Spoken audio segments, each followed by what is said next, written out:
Are we on?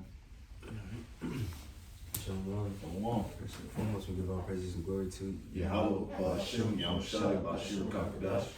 the abundance of the apostles of J. Ruel, and shalom to the faithful men, us continue to do the work of the Lord.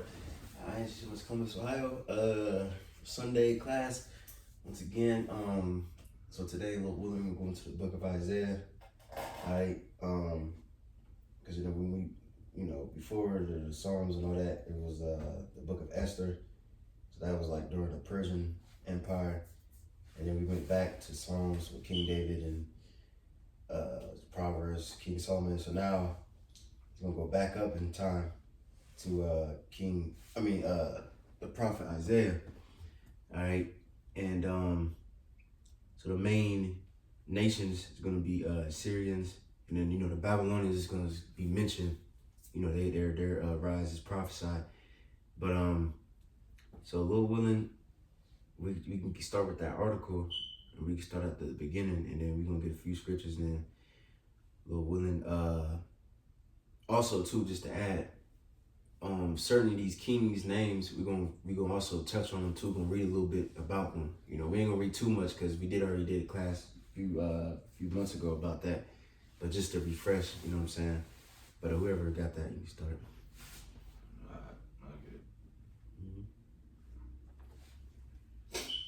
This is This is out of alabastercode.com. Alabaster. What is the book of Isaiah about? And did you get the meaning of Isaiah? Or? Let me see.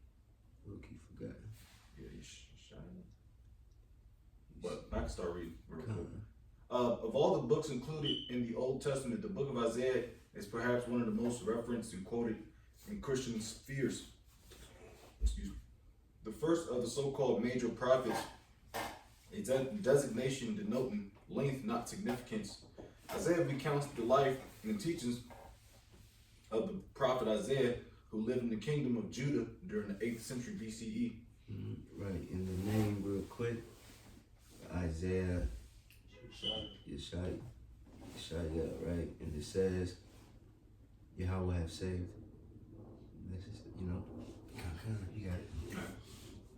And so we'll explore the context around the book of Isaiah and offer a brief summary of what this biblical book is all about and how it has been understood and interpreted throughout history. We hope that this overview will encourage you to engage Isaiah with new insight. Context for the book of Isaiah. As the name of the book suggests, Isaiah centers around the messages and teachings that the Most High gave to the prophet Isaiah to share with the people of Israel. However, it also widely accepted by scholars today that the prophet did not write the entire book of Isaiah.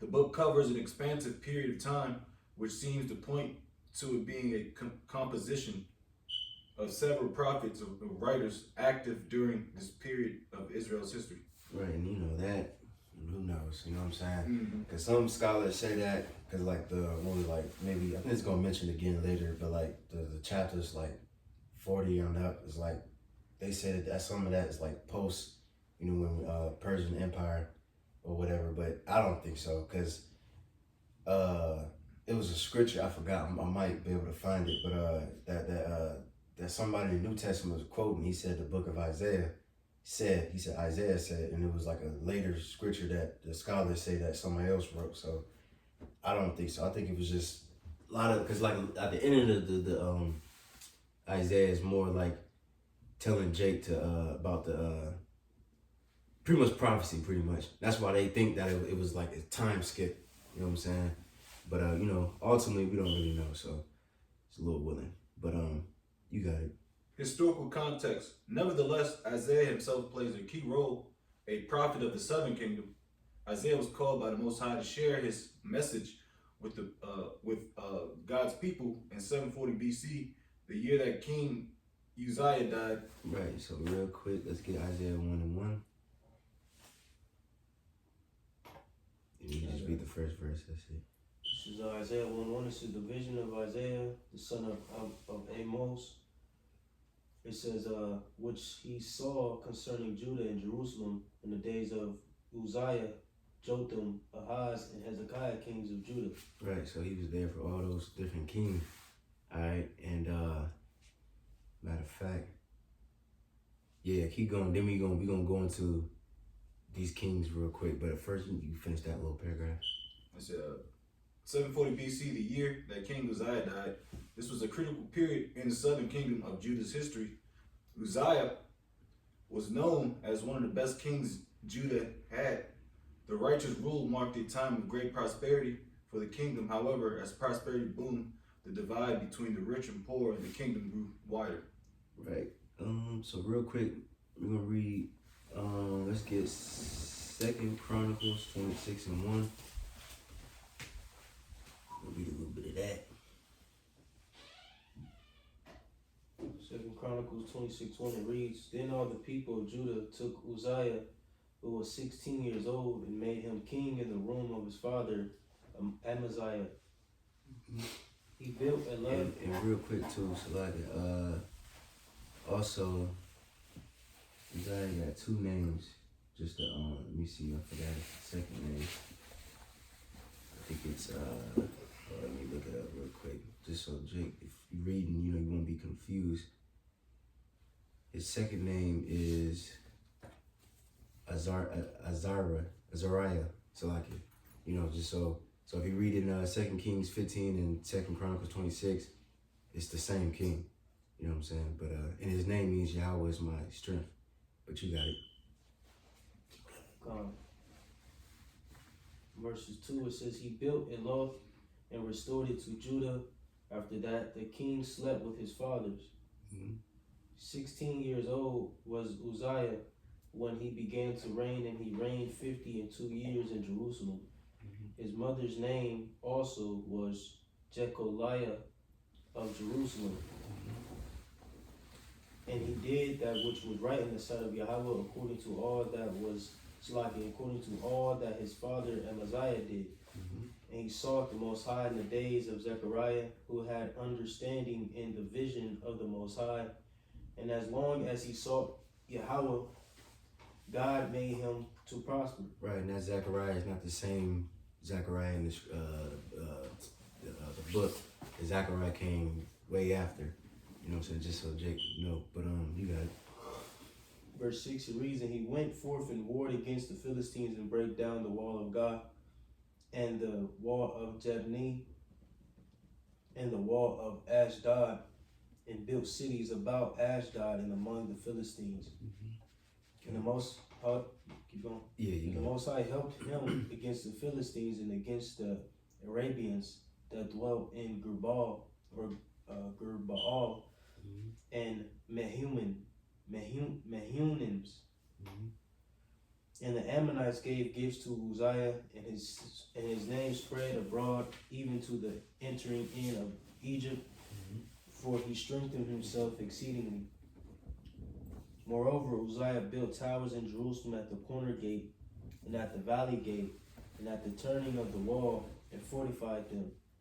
Also he built towers in the desert, and digged many wells, for he had much cattle, both in the low country and in the plains, husbandmen also in vine dressers in the mountains, and in camels, for he loved husbandry. Right, and real quick, you could probably stop there. Yeah, we could stop there because, just going into, just setting up the scene, just what was, during the time of Isaiah. Because, he pretty much was a little bit latter in when Uzziah, the king, died. And then his son took over. But just to set the scene real quick.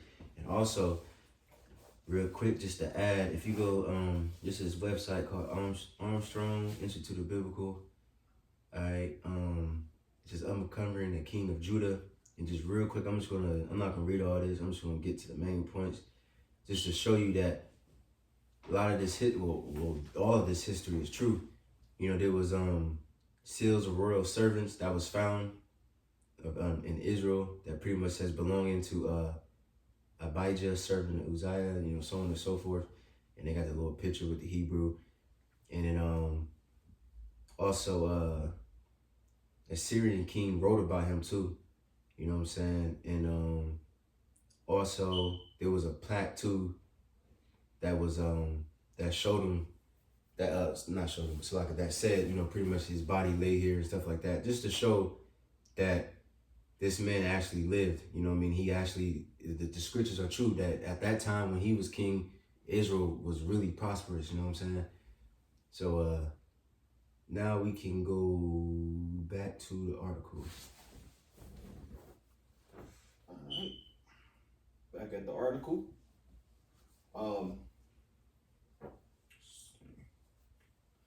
Alright, so back at alabaster.com. At the same time, the threat of invasion from Assyria was mounting, Things got even more grave when King Uzziah contracted leprosy and was forced to give over the throne of the nation of Judah to his son Jotham. And real quick, you know, just to save time, you know what I mean, because he was a righteous king, but he got proud towards the end, and he tried to go into the temple and burn incense, and the priests, you know, cussed him out pretty much, and then the Lord gave him leprosy, you know, all the way up to his head, and then he had to go separate himself, and that's when his son had to take over. You know what I'm saying? But yeah, just to fill that in real quick, but you got it. It says, unlike his father, Jotham was a weak and vacillating person and was unable to inspire confidence in his people. This is the political situation Isaiah begins his prophetic work in. Right now, you know, Jotham, the king Jotham, he was a righteous king too as well. It's just that Jake was going to fuck off and he didn't really punish them as he should. But he still was a righteous king though. We can read just a little bit about him real quick. Just like I said, just to paint the picture of what's going on in that time. Chronicles 27. You got it. So 2 Chronicles 27. You may start at the top. Yeah. It says Jotham. It says Jotham was 25 years old when he began to reign, and he reigned 16 years in Jerusalem. Mm-hmm. His mother's name also was Jerusha, the daughter of Zadok. Mm-hmm. And he did that which was right in the sight of Yahweh, according to all that his father Uzziah did. Howbeit he entered not into the temple of Yahweh, and the people did yet corruptly. Mm-hmm. He built the high gate of the house of Yahweh, and on the wall of Ophel he built much. Right, we can stop there. Yeah, we can stop there. But yeah, he was a righteous king, but he just, you know, he could have, you know, put a little bit more judgment out there. You know, the people was being wicked, you know what I'm saying, as Jake do, you know what I'm saying. But we can go back to the article. Back at it. But matter of fact, let's get Isaiah, just to show that, let's get Isaiah 6:1. So Isaiah 6:1, it says, in the year that King Uzziah died, I saw also Yahweh sitting upon a throne high and lifted up, and his train filled the temple. Mm-hmm. Above it stood the seraphims. Versus angels. You got it. Each one had 6 wings. With twain he covered his face, and with twain he covered his feet, and with twain he did fly. Mm-hmm. And one cried unto another and said, Holy, holy, holy is Yahweh of hosts. The whole earth is full of his glory. And the posts of the door moved at the voice of him that cried, and the house was filled with smoke. Mm-hmm. Then said I, Woe is me, for I am undone, because I am man of unclean lips, and I dwell in the midst of a people of unclean lips. For mine eyes have seen the King, Yahweh of hosts. Mm-hmm. Then flew one of the seraphims unto me, having a live coal in his hand, which he had taken with the tongs from off the altar, and he laid it upon my mouth and said, Lo, he laid it upon his mouth and said, Lo, this have touched my lips, and thine iniquity is taken away, and thy sin is purged. Mm-hmm. Also I heard the voice of Yahweh saying, Whom shall I send, and who will go for us? Then said I, Here am I send me. And he said, Go and tell this people, hear ye indeed, but understand not, and see ye indeed, but perceive not. Right, so we can stop there, you know what I'm saying? Just going into Isaiah's ministry, you know, he began right there and start prophesying to the people, all right, and also to the kings. You know, that's the thing too, these different prophets, you know, these different kings, a lot of them stories, you know, intercepts, you know what I mean? Because, you know, like Isaiah and Hezekiah, stuff like that, which we're going to go into later, and so on and so forth, you know.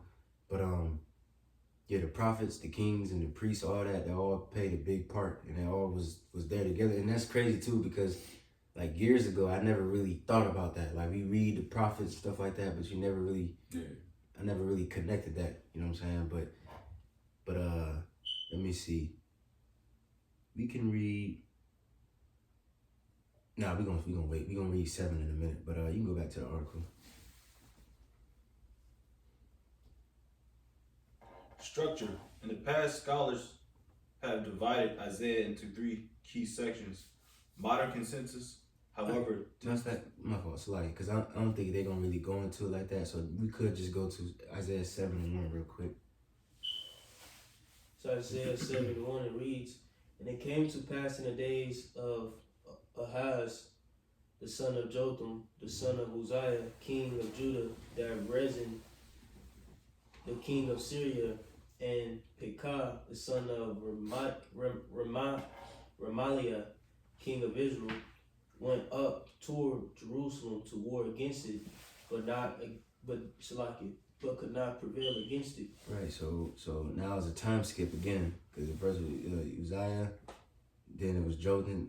Was that chapter 6, and then chapter 7. Now it's the king Ahaz, the son of Jotham. You know what I'm saying? But you got it. And then my fault.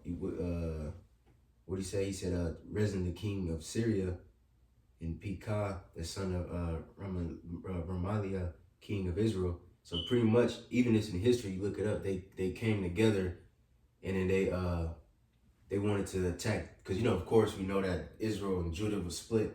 So they went to those 2 kings, got together and tried to go attack the Judah. You know what I'm saying? And the Lord was going to pretty much deliver Judah. You see what I'm saying? But you got it. Verses 2, it says, "And it was told the house of David, saying, Syria is confederate with Ephraim, and his heart was moved in the heart of his people, as the trees of the wood are moved with the wind." Right, so he's afraid, you know what I'm saying? You moved in your mind, you know, you're distressed, you know, but you got it. Then said Yahweh unto Isaiah, "Go forth now to meet Ahaz, thou and Sherah-Jashub, thy son, at the end of the conduit of the upper pool in the highway of the fuller's field." Right, and Isaiah, I believe he only had 2 sons. Right now he got 1. I think he's about to have another one.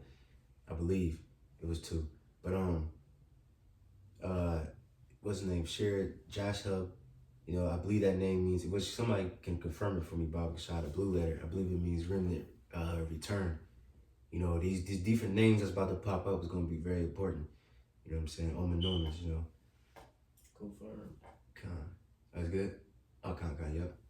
Khan. And, you know, he mentions that too, you know, the remnant shall return. I think that's Isaiah 10, you know. That was said a lot in the book of Isaiah. But you got it.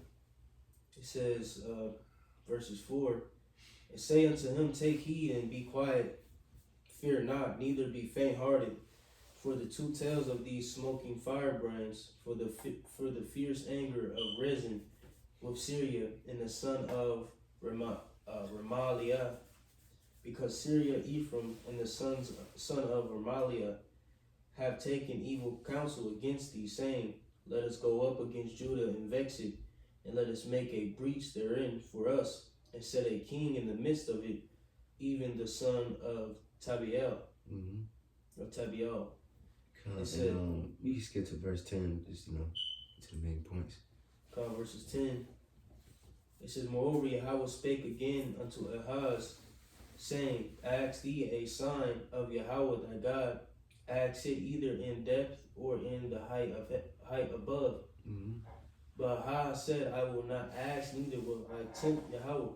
Right, so pretty much, you know, Isaiah was giving a message to the king Ahaz. All right, and then he's like, well, ask your son, just to see, because he pretty much told him that, they ain't going to prevail against you. And he said, ask your son, just to prove the Lord going to do that. And he said, I don't need a sign, but the Lord going to give him a sign anyway. And now this scripture right here is double fold, because we're going to go into it, but you got it. Verse 13 it says, and he said, hear ye now, O house of David, is it a small thing for you to weary men, but will ye weary my God also? Mm-hmm. Therefore Yahweh himself shall give you a sign. Behold, a virgin shall conceive and bears a son, and shall call his name Emmanuel. Kind of, which we already know this breakdown, but can somebody get the word virgin just to, prove it? Because like I said, this scripture is double fold. Of course, first and foremost, it's talking about Yahweh Shai, you know what I'm saying? But also it actually happened in this time too, you know what I'm saying? And of course, the virgin doesn't mean that she really was a virgin, it's just a young woman. But we're going to go on to all that, but you got it. Whoever got that word. Young virgin, or young virgin, it says young woman, a marriageable age, maid or newly married. Yes, sir. And then you got some in the lexicon too, because I think it says some more. Or the strong definition, I think it was. Strong, it says damsel, maid, virgin. Going to the strong, it says young woman, ripe sexually. There you go. Right. Maid or newly married. Right, you ripe sexually, which is what? When she get her period. A lot of these, and you can really make a simple Google search, really. A lot of these women that, like Mary, Rebecca, and stuff like that, you look up how old they was, and it's going to say what, who married Rebecca? Isaac, right? Mm-hmm. They're going to say, I remember I looked it up last week, Isaac, it's going to say Isaac was around 40 and Rebecca was 14. Same thing with Mary. Sure, I was researching it too. She was fairly young. Mm-hmm. When he's do what he do when he first seen her, took her to the tent. Yeah, handle that. No talking. Yeah, kind of. And he was an older man, so to speak. Kind. Yeah, but that was it, right? That word. The Hebrew word is what I lamah. Mm-hmm. Kind. Alright, let me go back to that scripture. In Emmanuel means, God with us.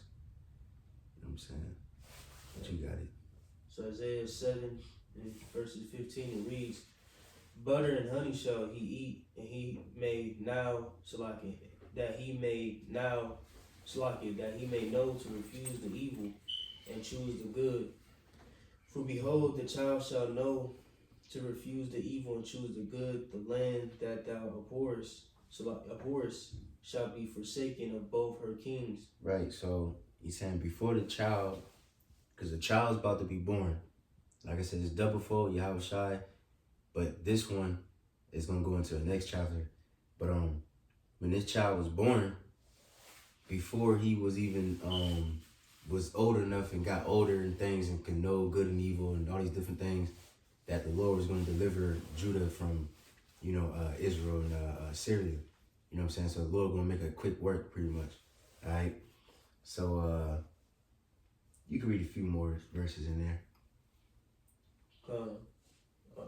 Verse 17 it reads, Yahweh shall bring upon thee and upon thy people and upon thy father's house days that have not come, from the day that Ephraim departed from Judah, even the king of Assyria. Mm-hmm. And it shall come to pass in that day that Yahweh shall hiss for the fly that is in the uttermost part of the rivers of Egypt, and for the bee that is in the land of Assyria. Right. So now, you see Assyria coming into the scene. So now let's go to chapter 8, and you start at 1 just to further explain what that prophecy means. This is Isaiah 8:1. Moreover, Yahweh said unto me, take thee a great roll, and write in it with a man's pen concerning Mahershala Hashbaz. And I took unto me faithful witness to record Uriah the priest and Zechariah the son of Jeberechiah. And I went unto the prophetess, and she conceived and bare a son. Then said Yahweh to me, call his name Mahershala Hashbaz, for before the child shall have for before the child shall have knowledge to cry, my father and my mother, the riches of Damascus and the spoils of Samaria shall be taken away before the king of Assyria. Right. So can we look at that name real quick? But it's gonna go on to it. You know what I mean? Pretty much we said for before the child shall have knowledge to cry, my mother and father, the riches of Damascus and the spoils of Samaria shall be taken away before the king of Assyria. Because, you know, Assyria is gonna pretty much get in a mix of all this. And then they was gonna the Syrians and Syrians and Israel is gonna have to stop fighting. You know what I'm saying? But yeah, if you got that name, it's gonna go into it. Mahaj, You got it? yeah. So the Mahar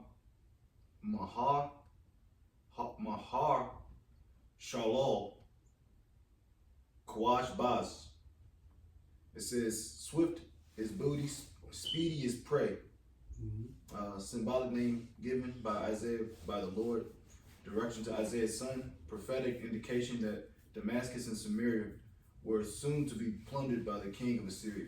Right, you see what I'm saying? So that's the Norman Omen right there.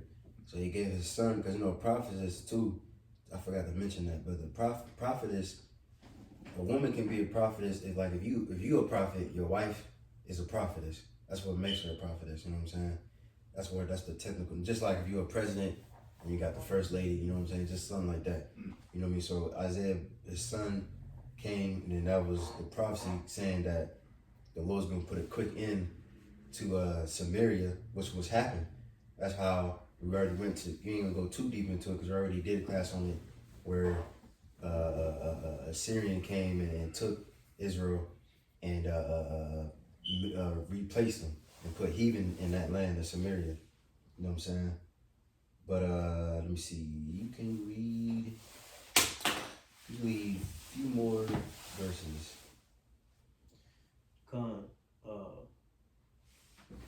Drop your glasses, Verses bro. 5, yeah, come. So Yahweh spake also unto me again, saying, for as much as this people refuses the waters of Shiloh, or Shiloah, that go softly and rejoice in Rezin, and Ramah, Leah's son, now therefore, behold, Yahweh bringeth up upon them the waters of the river, strong and many, even the king of Assyria, in all his glory, and he shall come up over all his channels, and go over all his banks, and he shall pass through Judah, he shall overflow and go over, and shall reach even to the neck, and the stretching out of his wings shall fill the breadth of thy land, O Emmanuel. Come on. Now, real quick, let's get let me see.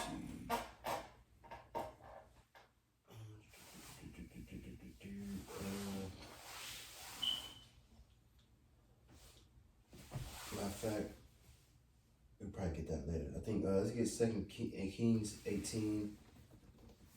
2 Kings 18. Yeah, 9. But we could probably read that in a minute. Just hold it for a second. So now we can go to my fault. I gotta get my notes together in the right manner.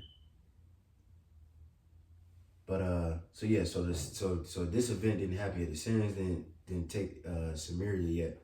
So real quick, let's get Isaiah 10 and 5 just to show the prophecy of the Assyrians, and then Lord willing, down the line we're gonna go into the actual story.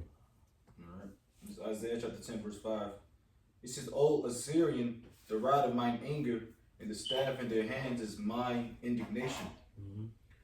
I will send him against an hypocritical nation." But real quick, because he said around my indignation, because these heathen are the Lord's sword, you know, chiefly now Esau, Edom, but that's what the Lord do. You know, he used the heathen as a whooping stick to put on Israel. You know what I'm saying? But you got it. Can I get it? Proof? Yes, sir. Yes, sir. Might as well get it. I got it. Psalm 17. Oh, well. I was gonna get something else. That's cool. You can read, bro. Just real quick, Psalm 17:13. Arise, O Yahweh, disappoint him, cast him down. Deliver my soul from the wicked, which is thy sword. You know, ultimately, you know, Esau, Edom is the wicked, but in any event, the Lord uses these heathen as a sword, you know. I don't know if that was where Jake was going. No, I was going up another. Well, it's all good. That's a good precept. All right. It's back at Isaiah 10 and back at 6. I will send them against an hypocritical nation and against the people of my wrath. Right, that's going into Israel, the hypocritical nation.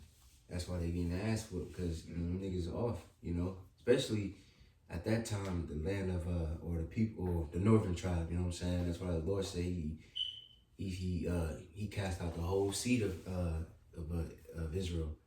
You know what I'm saying? And of course, I believe there were certain prophets, I believe that went to Judah, I believe, but you know what I'm saying? But yeah, them niggas was off, man. And we'll have to kick all of it. Then Judah too, you know? Because then Judah, they was next, you know? But you got it. You seeing that right now play out? Man. Yeah, because it's always like that. Israel gets fucked up first, and then it's Judah. Just like slavery, you know, the northern tribe got fucked up first, and then Judah came. Even now, ICE went targeted northern tribe first, and then now they targeting the Haitians and things like that. Dang, man. You know what I'm saying? Dang. But you got it. Of my wrath will I give him a charge to take the spoil and to take the prey and to tread them down like the mire of the streets. Okay, Khan. So now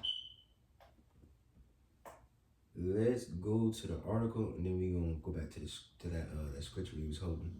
All right. Back at the article, midway of structure, it said the division is made of the basis of literary characteristics, with the first part encompassing Isaiah chapters 1 through 39, and the second including chapters 40 through 66.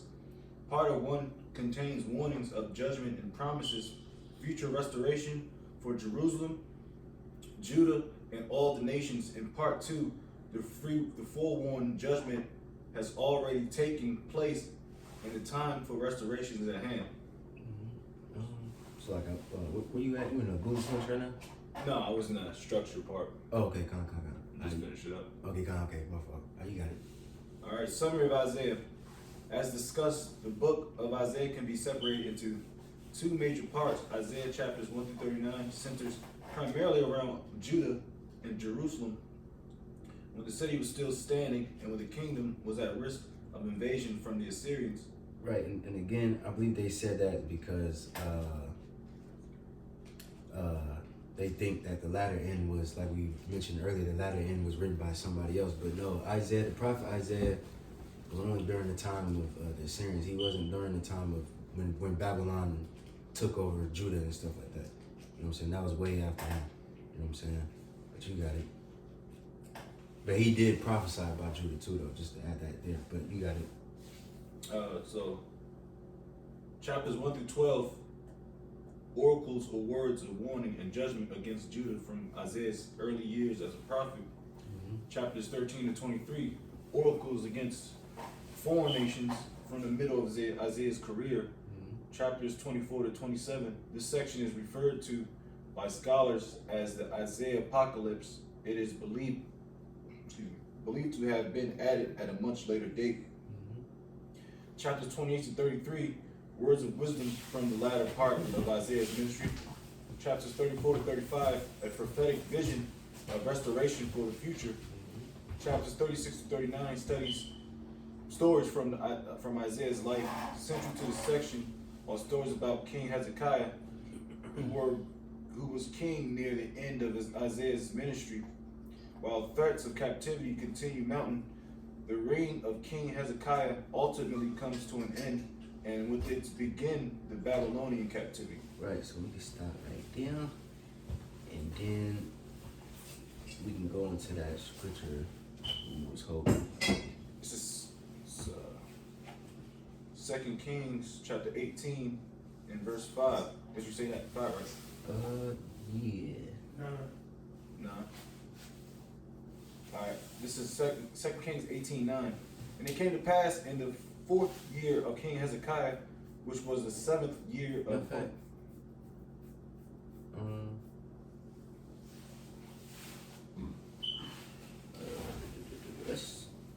Let's skip around a little bit. Let's start at 1. We can read 1 and then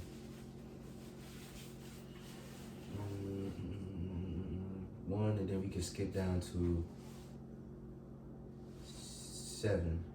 Yeah, you got it. 2 Kings 18:1. Now it came to pass in the 3rd year of Hoshea, son of Elah, king of Israel, that Hezekiah, the son of Ahaz, king of Judah, began to reign. Jump down to 7. For the clave to the Lord Yahweh and departed not from following him. Ooh, my fault. Hold on. I think I missed a part. I think I missed something. An event that was important. Let me see real quick. Let me just double check. Salakia. Yeah. Salak, I missed a very major point. Before we go into that, can we get 2 Kings 16? But go down to we start at 5. 2 Kings 16:5. Then Rezin, king of Syria, and Pekah, son of Remaliah, king of Israel, came up to Jerusalem to war, and they besieged Ahaz, but could not overcome him. At that time, Rezin, king of Syria, recovered Elath to Syria, and drave the Jews from Elath, and the Syrians came to Elath and dwelt there unto this day. Verse 7. So Ahaz sent messengers to Tiglath-Pileser, king of Assyria, saying, I am thy servant and thy son. Come up and save me out of the hand of the king of Syria and out the hand of the king of Israel, which rise up against me. Right, so now now the king Ahaz was calling upon the Assyrians for help, you know what I'm saying? And then he gave him money, and then he came for his rescue. And then I believe that's when that was the start of the Syrians pretty much having Judah as paying tribute pretty much. And then pretty much they gonna start rebelling against Assyria, and they ain't gonna stop. They're gonna stop paying them, and then that's when the Syrians came down to attack. You know what I'm saying? But you got it. Verse 8. And Ahaz took the silver and gold that was found in the house of the Lord Yahweh and in the treasures of the king's house, and sent it for a present to the king of Assyria. And the king of Assyria here hearkened unto him. For the king of Assyria went up against Damascus and took it, and carried the people of it captive to Kir, and slew Rezin. And King Ahaz went to Damascus to meet Tiglath-Pileser, king of Assyria, and saw an altar that was at Damascus. And the king Ahaz sent to Urijah the priest the fashion of the altar and the pattern of it, according to all the workmanship thereof. Right, we can stop there, you know what I'm saying? But then it goes to, they started taking the fashion of the heathen altar and stuff like that, mixing and mingling with different heathen worship and things like that. But still, though, I believe, though, King Ahaz was still a righteous king, though. But just to show you what happened, before we get into Hezekiah, the king Hezekiah, you know what I'm saying? You said Ahaz? Yeah. I think he did evil. Oh, he was evil? Yeah. Is he?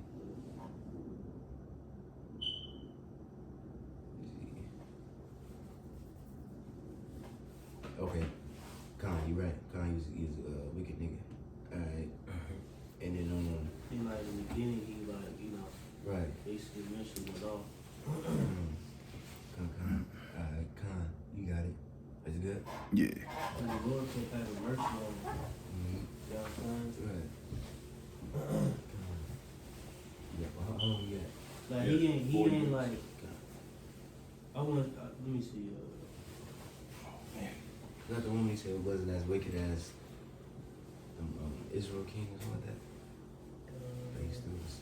Well, did you read 2 Kings 16 and what you read? Just one? No, we went down a little bit. Now did you read one? Verse 1? No. No. Just real quick.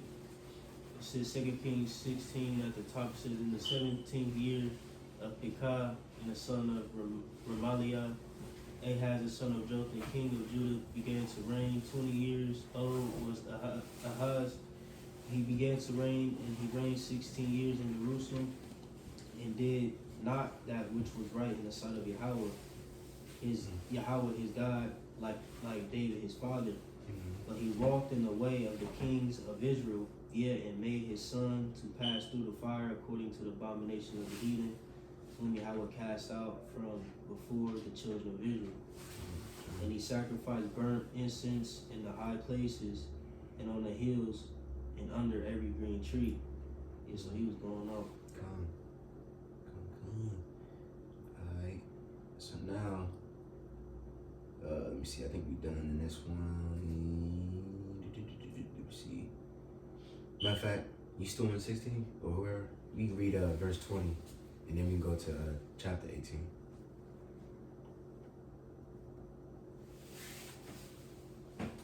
Alright, jumping to 20. And Ahaz slept with his fathers and was buried with his fathers in the city of King David. And Hezekiah, his son, reigned in his stead. Right. That's what I'm saying. So now King Hezekiah is in the scene now. So now this is the last king, as far as, you know, Isaiah's ministry. You know what I'm saying? But you got it. Where you want me to go? 2 Kings 18, and we didn't start that, right? Or you start at 1, then we're probably gonna skip around a little bit. Verse 1, 2 Kings 18:1. Now it came to pass in the 3rd year of Hoshea, son of Elah, king of Israel, that Hezekiah, the son of Ahaz, king of Judah, began to reign. 25 years old was when he began to reign, and he reigned 29 years in Jerusalem. His mother's name also was Abi, daughter of Zechariah, and he did that which was right in the sight of the Lord Yahweh, according to all that King David his father did. He removed. Oh, you can skip down to 7. I would say, could Jay read verse 4? Kind of. Only because it's gonna prove, you know, further like what Ahaz was doing, because he had to clean shit up pretty much. All right, verse 4. He removed the high places and brake the images and cut down the groves and brake in pieces the brazen serpent that Moses had made. For unto those days the children of Israel did burn incense to it, and he called it Nehushtan. Jumping down to 7. Yeah, just so he cleaned up everything, you know.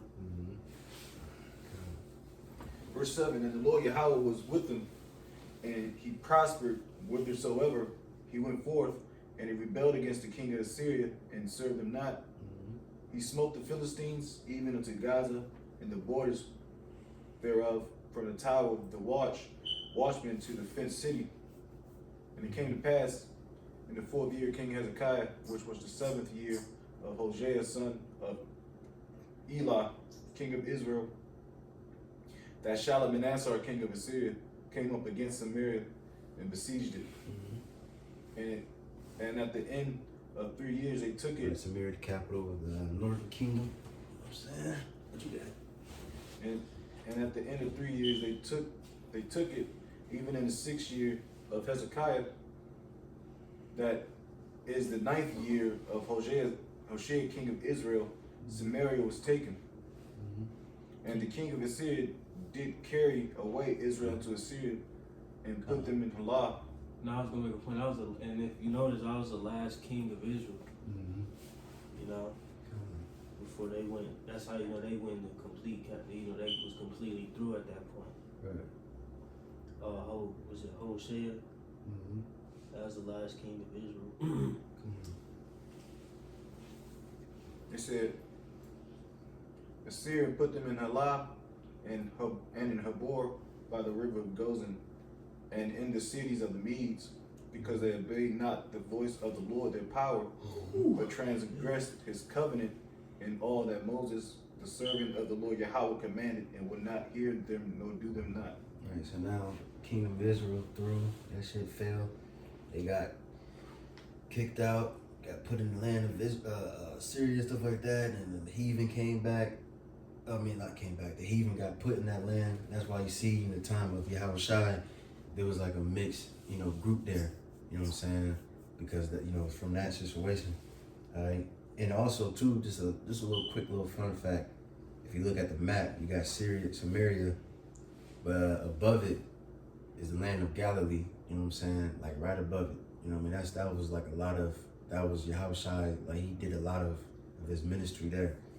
You know what I'm saying? So they was still, at the time of Yahushua, it still was Jake, but it was just a very mixed group in that area, Samaria and all that good stuff. You know what I mean? Because then also too, the Romans, you looking in the history of the Romans, they also had Hellenistic Roman people there living there too. And it was a mixture, you know what I'm saying? But you got it.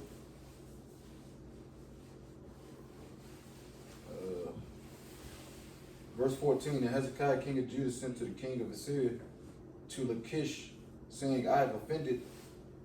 Return from me that which thou puttest on me, I will bear. And the king of Assyria appointed unto Hezekiah king of Judah 300 talents of silver and 30 talents of gold.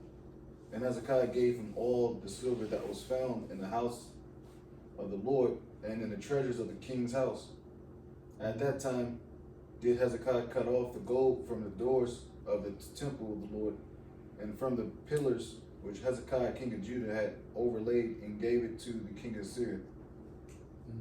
And the king of Assyria sent Tartan and Rabsaris and Rabshakeh from Lachish to King Hezekiah with a great host against Jerusalem. And they went up and came to Jerusalem, and when they were come up, they came and stood by the conduit of the upper pool, which is in the high way of the fuller's field. And when they had called to the king, there came out to them Eliakim, the son of Hilkiah, which was over the household, and Shebna the scribe, and Joab, the son of Asaph, the recorder. And Rabshakeh said unto them, Speak ye now to Hezekiah, thus saith the great king, the king of Assyria, what confidence is this wherein thou trustest? Right, and real quick, Jake can read that all the time. They pretty much just talking shit like, hey, well, we destroyed all these nations, we're gonna destroy you, we could, just for the sake of time, we can skip that part. So now we can go to the very next chapter. You can start at 1. This is Isaiah, 2 Kings 19. And it came to pass, when the king Hezekiah heard it, that he rent his clothes and covered himself with sackcloth and went into the house of the Lord. And he sent Eliakim, which was over the household, and Shebna the scribe, and the elders of the priests covered with sackcloth, to Isaiah the prophet, the son of Amos. What chapter and verse you in? 19, 2 Kings 19:1. Okay, okay. All right. So you see now you got Isaiah. So they sent for Isaiah, and then Lord willing, they're gonna be delivered because the Lord didn't sanction Assyria to take over Judah. That was Babylon's lot. You know what I'm saying? But you got it. Verse 3, and they said unto him, Thus saith Hezekiah, this day is a day of trouble and of rebuke and blasphemy, for the children are come to the birth, and there is not strength to bring forth. It may be the Lord thy power will hear all the words of Rabshakeh, whom the king of Assyria, his master, hath sent all to reproach the living power, and will reprove the words which the Lord Yahweh thy power have heard. Wherefore lift up thy prayer for the remnant that are left. Right, because remember, Isaiah's son was named Remnant Shall Return. Like I said in the book of Isaiah, he mentioned the word remnant a few times. You know what I'm saying? But you got it. So the servants of King Hezekiah came to Isaiah, and Isaiah said unto them, Thus shall ye say to your master, Thus saith the Lord, Be not afraid of the words which thou hast heard, with which the servants of the king of Assyria have blasphemed me. Behold, I will send a blast upon him, and he shall hear rumor, and shall return to his own land, and I will cause him to fall by the sword in his own land. And now we can just get to 32, because that prophecy was fulfilled. But you got it. Verse 32, Therefore, thus saith the Lord concerning the king of Assyria, he shall not come into this city, nor shoot an arrow there, nor come before it with shield, nor cast a bank against it. By the way that he came, by the same shall he return, and shall not come into this city, saith the Lord. For I will defend this city to save it for mine own sake, and for my servant King David's sake.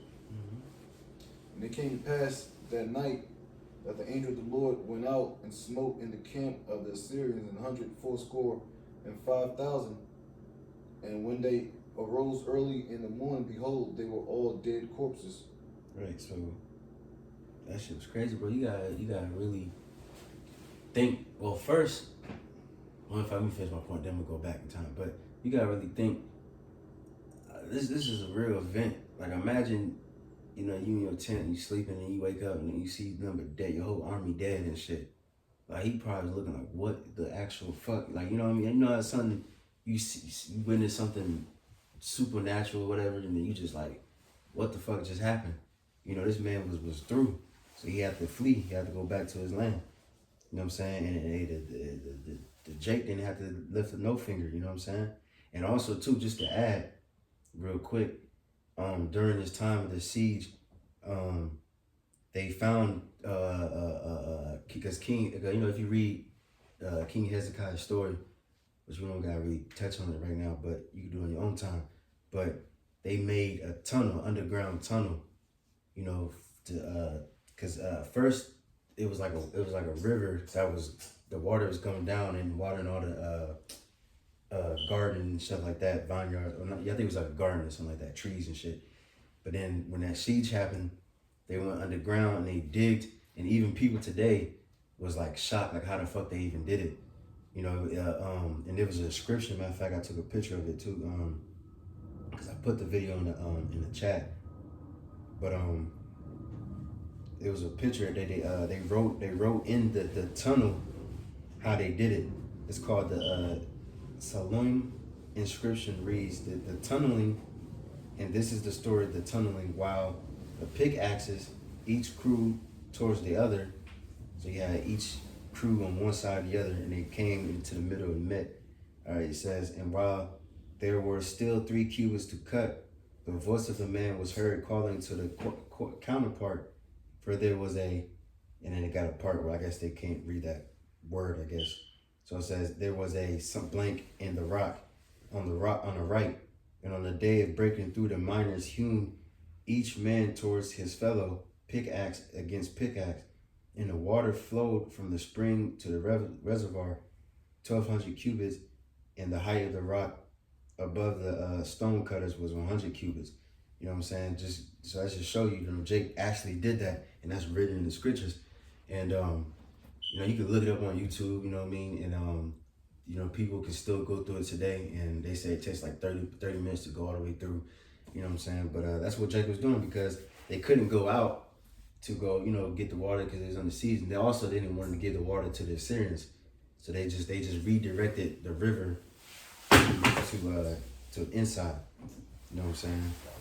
That's just a quick little fact. But you can finish that little chapter out and go back to the article.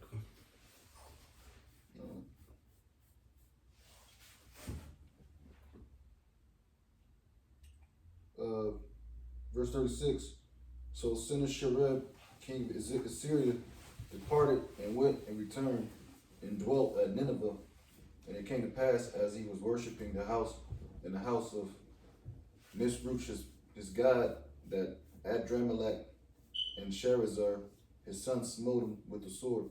And they escaped into the land of Armenia. And Esarhaddon, his son, reigned in his stead. Right, see, so the Lord took care of that for us, through the Spirit. The nigga was through. He lost his army. His own sons assassinated him, and that was that. And then,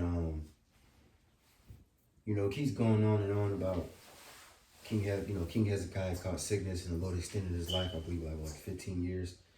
You know what I'm saying? And then, so Lord willing, we can stop there. We can go back to the article. We can finish that out, and then close out.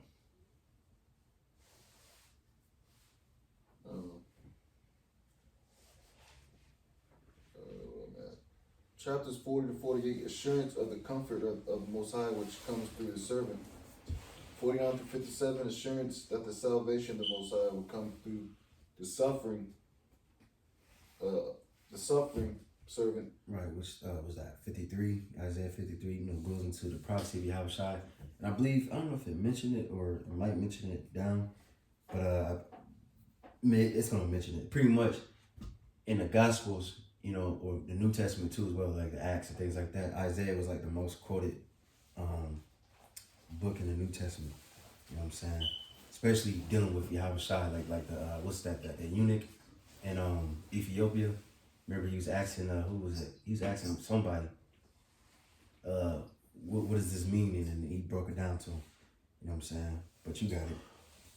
49 through 57, assurance that the salvation of the Most High will come through the suffering servant. Chapters 49, 52, 12, the Most High's servant is the Redeemer of the whole world. Mm-hmm.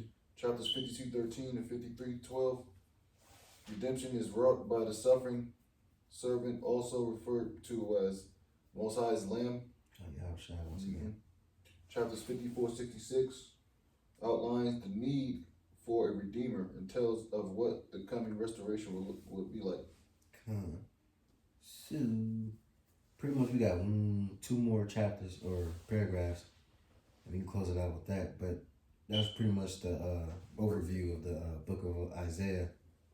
So now we can just you're going to give like a couple fun facts about it, and then we can close out. You got it. Interpretation of Isaiah. The book of Isaiah has long been viewed by the church as the most Christological of all the prophets.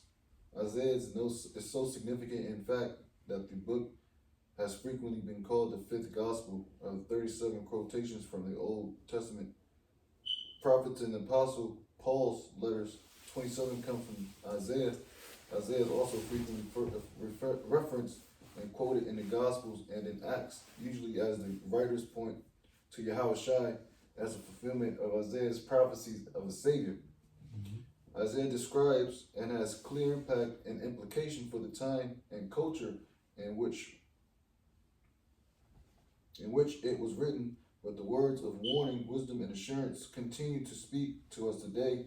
Isaiah speaks out against corrupt leaders, and for the disadvantaged, and roots righteousness in the Most High, in the Most High's holiness rather than in anything we as people earn on our own. It is a powerful call to fix our eyes upon the Lord and an encouraging vision of the Most High's plan for restoration for all the world. Right, which can we get word without end? It should be in Isaiah or something, because that world is talking about Israel, not, or the whole world is going to be restored, but salvation ain't going to be to the Gentiles. It's only going to be to the Israelites, It's the book of Isaiah, chapter 40, verse 45. I got you. So Isaiah 45:17, but Israel shall be saved in Yahweh with an everlasting salvation. Ye shall not be ashamed or confounded, world without end. Right, beautiful. You know what I'm saying? Mm-hmm. The world without end, because it's going to be our world. The world of Israel.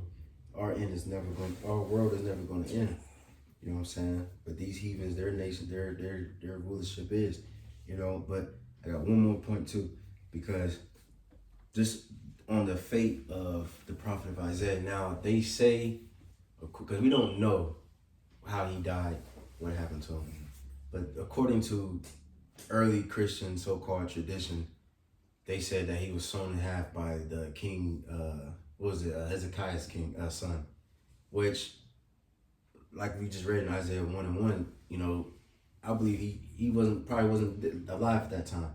But if you read the book where it came from, the shit was off, because it was saying that he was in a tree and then the king got him split in half. But it also said something about, like right after, it said something about 7 heavens and some bullshit. So you could tell that's not, there's no 7. The scripture says there's 3 heavens. So, just in case, Jake hear about that, because I used to believe that too, but we don't know. Yeah, I didn't think. Even if that's true, damn, that's crazy. But yeah, man, Lord willing, hopefully that was edifying. Next week, Lord willing, will be Jeremiah, I believe so. Hopefully that was edifying and give all praises and glory to Yahweh, Bahashim, Yahushua, Bahashim, Rakakadash. the balance of the apostle GMS with Ruel. Shalom to the faithful men, continue doing the work of the Lord. Shalom. Shalom.